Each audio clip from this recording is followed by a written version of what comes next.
We all experience challenging and difficult situations in life. In the face of these complexities, it is not always clear how to respond, what to do, or what to avoid. It's easy to get stuck in these moments and stop moving forward in life. Wholeness with Naomi is a program that explores our experiences with such encounters and provides tools and strategies that can enable anyone facing these hardships to continue walking their path in life. We can't wait to meet you on this journey. Tune in, your life is about to change for the better. Welcome to our program, Wholeness with Naomi, where we talk about difficult and different life situations that we may find ourselves in, and more importantly, tools that can help you navigate in those difficult parts. Adult survivors of child sexual abuse often have questions which is no one to answer. Can I have a normal life? Was I responsible for what happened to me? Why did it happen to me? What about these thoughts that are coming? Is there a way that I can work on them? Will my relationships be better? I know there are so many questions that will be probing your mind. And today on the show, we're going to be exploring more on the subject of adult survivors of child sexual abuse. Joining us on the show today is Kudzanai Matsika, who's coming from Pakuvakana Kwedu Trust. Welcome, Kudzanai. Thank you, Naomi. It's good to be here with you today. So let's just delve into the subject.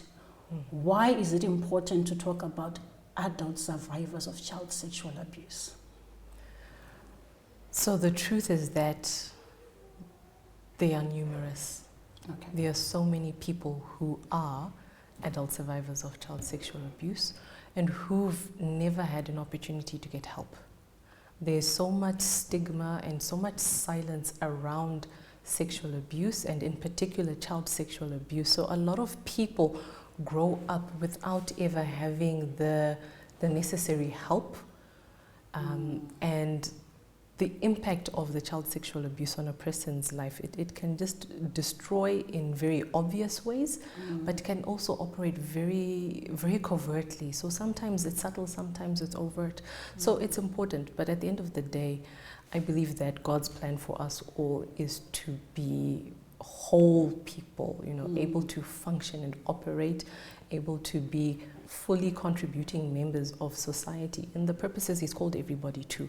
So when someone has gone through something like this, the damage that occurs, it impacts people's lives, it impacts their destinies, it impacts their relationships. So if we want to see people, restored to wholeness, if we want to see people who are operating in the fullness of their God-given purposes, it's important to address this. Many people are living lives where they have suffered in silence. They suffered in silence through the abuse, and they are suffering in silence as an ongoing matter. So there is something that can be done. For some people, they don't even know that what they went through was actually sexual abuse. And so people struggle alone. And as I said, there's a lot of stigma around it. So people don't always know how to get help, know where to get help. So we want to be able to give people a way to get that help for themselves, for their lives, for their loved ones. There's so much silence that surrounds the subject.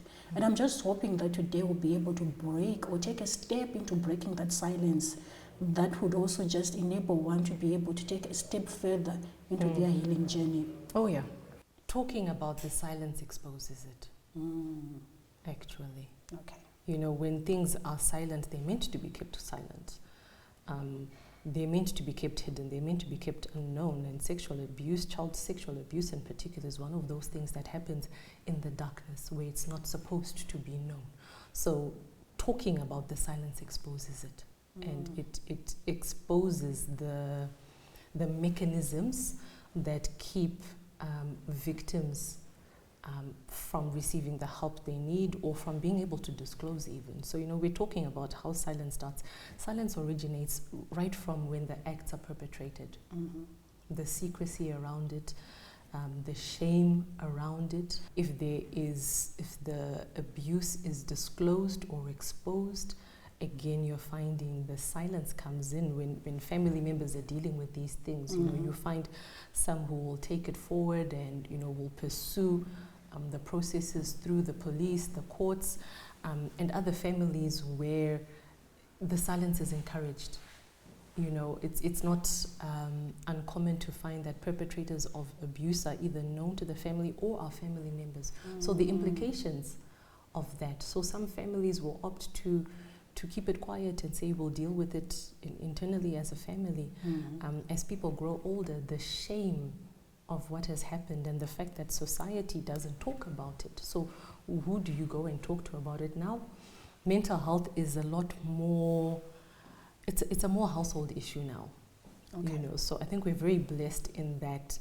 And maybe this is, you know, my personal thought is that it's an offshoot from COVID that really put mental health onto the platform for people.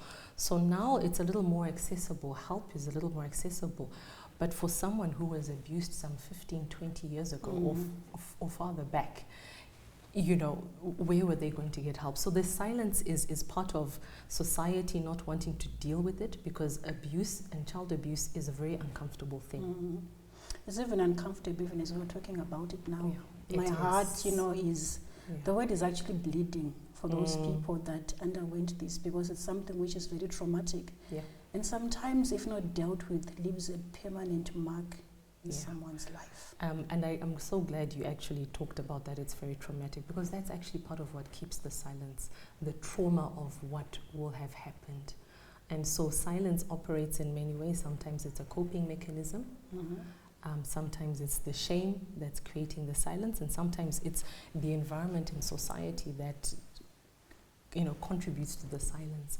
But what it all does is it maintains child sexual abuse in a dark little corner somewhere where it doesn't get exposed. So we want to break the silence because we want to expose what happens, but we're not wanting to expose it just for the sake of it.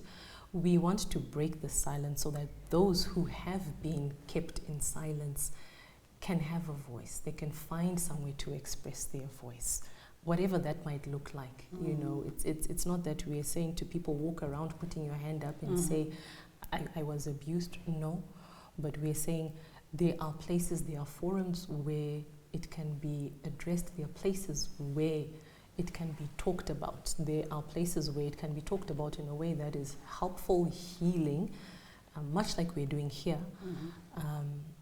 and aids the person in their journey as well. Thank you so much, Ms. Kudzanai. You know, as you're sharing, you're talking about safe spaces, places where people can talk about child sexual abuse, if this is something that has happened to them. What are some of those places that people can go to? I know this is, you know, it's too early to start talking about that before we delve more into the subject. But I think even viewers, as they are watching, you know, that's also a question that they're having, that what are some of those places where people can actually be safe to talk about this subject? Okay, so we've got what I would call our traditional places where you can get help. So your Christian counseling centers, your family therapists, I'll call them therapists, so psychologists out there. We've got places like Mosasa Project where you can go get help. You've got the Friendship Bench. And there's a lot more that are actually up and coming right now where people can go. You have community platforms that are actually starting. Please do share some more on that, on the community platforms. I know there are certain people that are watching and are saying, maybe I do not have access to these other services within the community. What sort of help can people receive which is safe? Okay, so community is really any group of people really where there is a common interest and common values. Okay? So that can be your family, it can be your church, it can be a social group, it can be a school. So one of the things that's really, really amazing that's happening at the moment is that you're finding in schools, a lot of schools are now recognizing the need for that sort of mental health support. So a lot of schools are actually providing whether it's the life skills teacher or an actual counselor who they have to be there for the children, but a lot of the times these people are also servicing the families where the children are coming from. They're also servicing the local communities as well. A lot of churches, I think, are recognizing the need to be able to give people safe spaces to talk about these things as well. So there's a lot that's there. If you're looking on social media, we're now living in a world where we're not bound by geographical or physical lines anymore. So even, your online communities are there as well and can be found. Thank you for sharing, Ms. Kudzanai. Viewers, as you are listening, child sexual abuse thrives in silence. What are some of those places where you can break the silence, which are safe for you? As you've heard from Kudzanai, we can talk of professional services, and we're looking at the counseling services, psychologists, and also within the community. What does that safe space look like for you? Viewers, let's take a short break and do join me in the next segment. Thank you.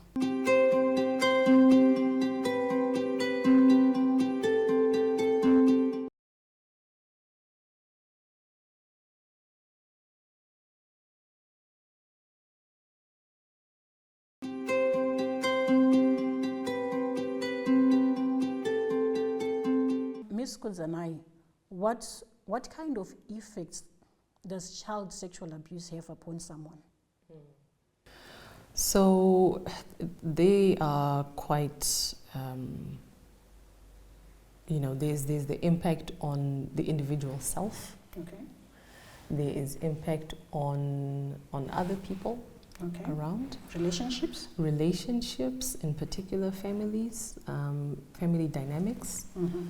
But if we're talking about effects on an individual person, some people have what's called post-traumatic stress disorder. So, you've got damage to oneself, and that's across the different areas of functioning of a person, So you've got the physical experience and the physical impact of what will have happened. You've got the impact emotionally on a person. You've got the impact and if on a person's self-view and self-concept, actually, and how they see themselves in the world, the impact of how they experience the world around them. The spiritual effects are far-reaching as well, because it can really lead to people having very distorted perceptions of God. Where was God when it happened? Why did he allow it to happen?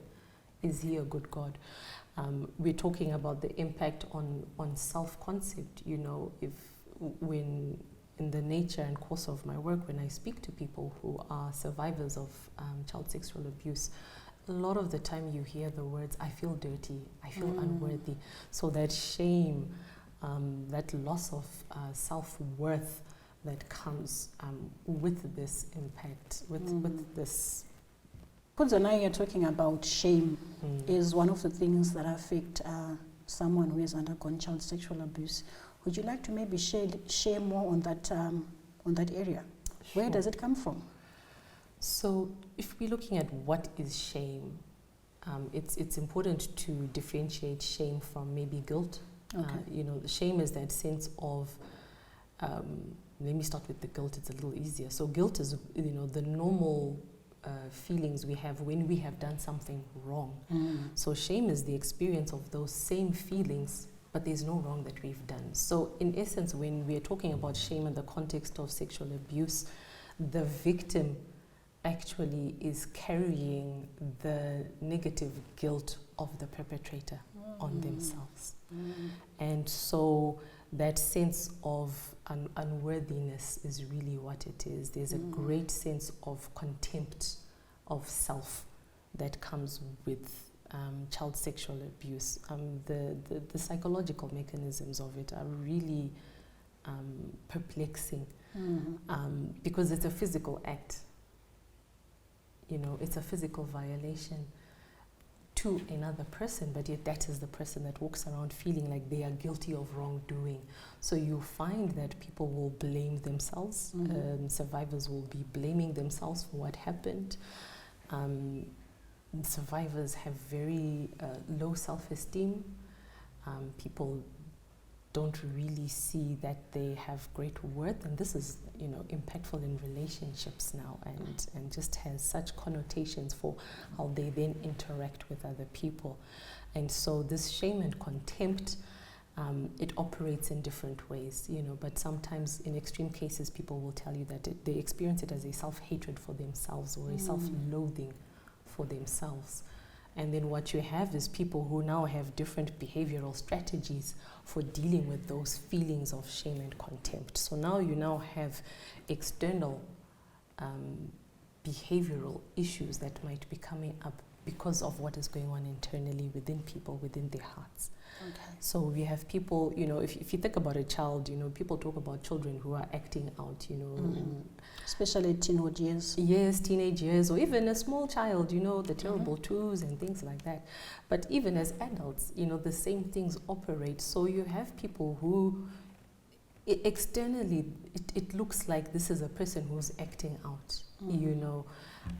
Sometimes it's extreme deviant behavior, but people can do, you know, can go all kinds of places in terms of their behavioral strategies for coping. Some are healthy, some are not healthy.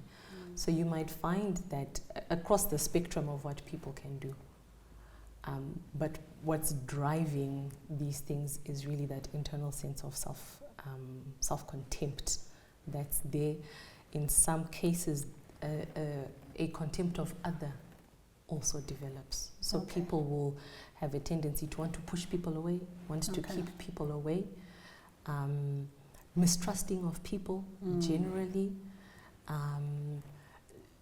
You know, sometimes people can't even explain why they are so angry all the time, why they don't trust people all the time. They just know that I want to keep people away.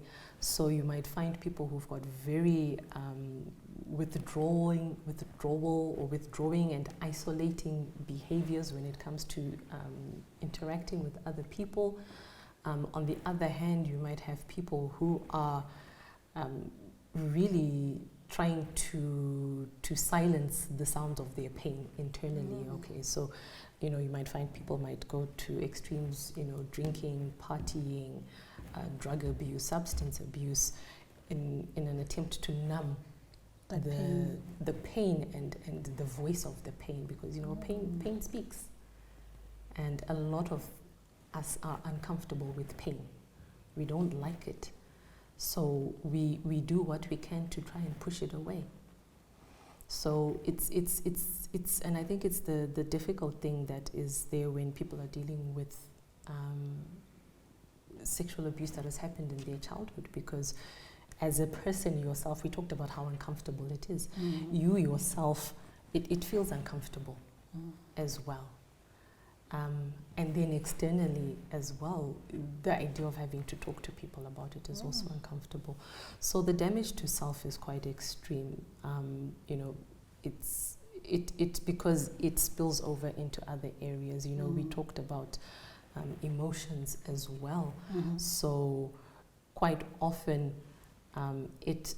child sexual abuse actually hinders the normal developmental process and stages of a child. So their ability to be able to regulate themselves, their ability to be able to self-soothe, their ability to develop just normal sexual development even in people gets distorted. So all those things then get carried into adulthood, and then they can outplay themselves in many different ways, of which the person who is the survivor might experience what we call dysfunction, so just or might experience challenges because of these different, the pain that they went through. The different things. This is eye-opening. It's also quite deep. One of the things, you know, that's coming out from what you're sharing are the effects that are coming from adulthood, and one carrying that burden for the many years into adulthood. So we are also just saying that this doesn't go away unless one processes the pain. If this is something that has happened to you, I want you to also just take a look into your life. What are some of the challenges have you been facing from what she was sharing? Pain doesn't go away. Pain needs to be dealt with, but we need to be gentle with ourselves as we walk that process, but healing is possible. Let's take a short break.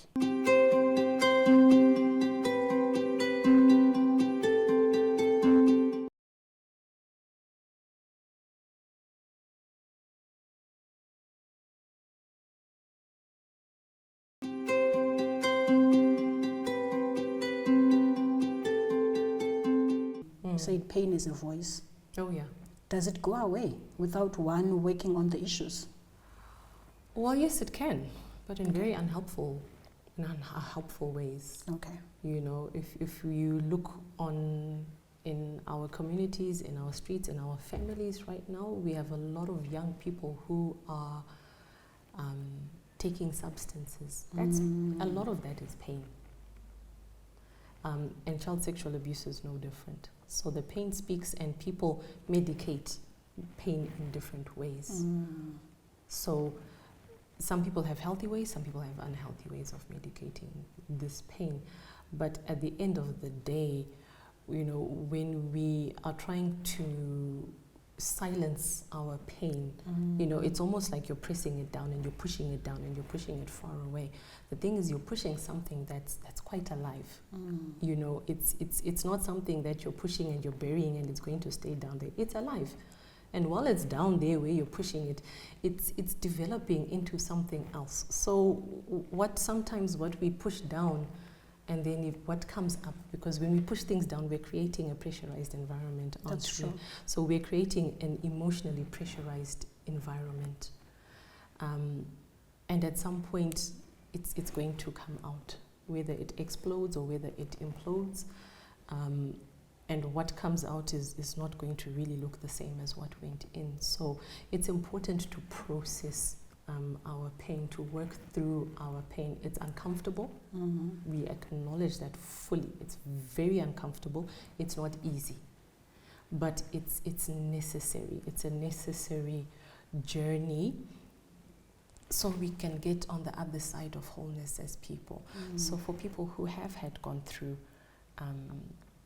experiences of abuse, it's important to work through regardless of the discomfort. You know, in counseling, we sometimes talk about having to do things afraid, or in spite of the fear, the anxiety, the whatever it is, still doing what you need to do so that you can overcome, because our emotions can also inhibit us and keep us in that silence as well. So we do need to face the pain. There's also grief, because there's so much loss that comes with child sexual abuse.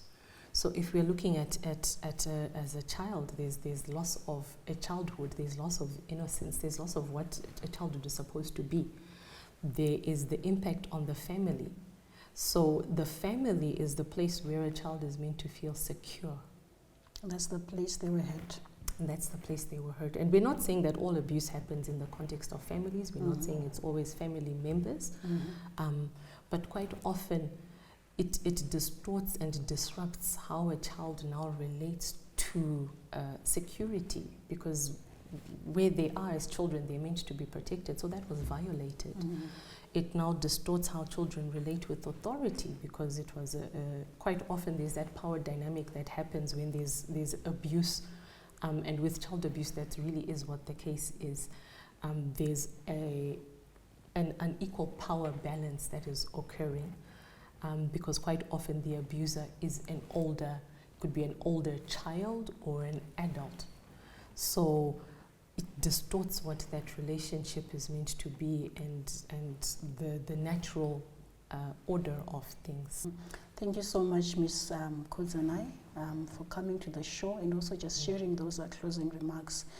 This is difficult. It's painful, it's hard. And sometimes even my own words are not able to describe fully the pain that you may have gone through as you underwent this as a child.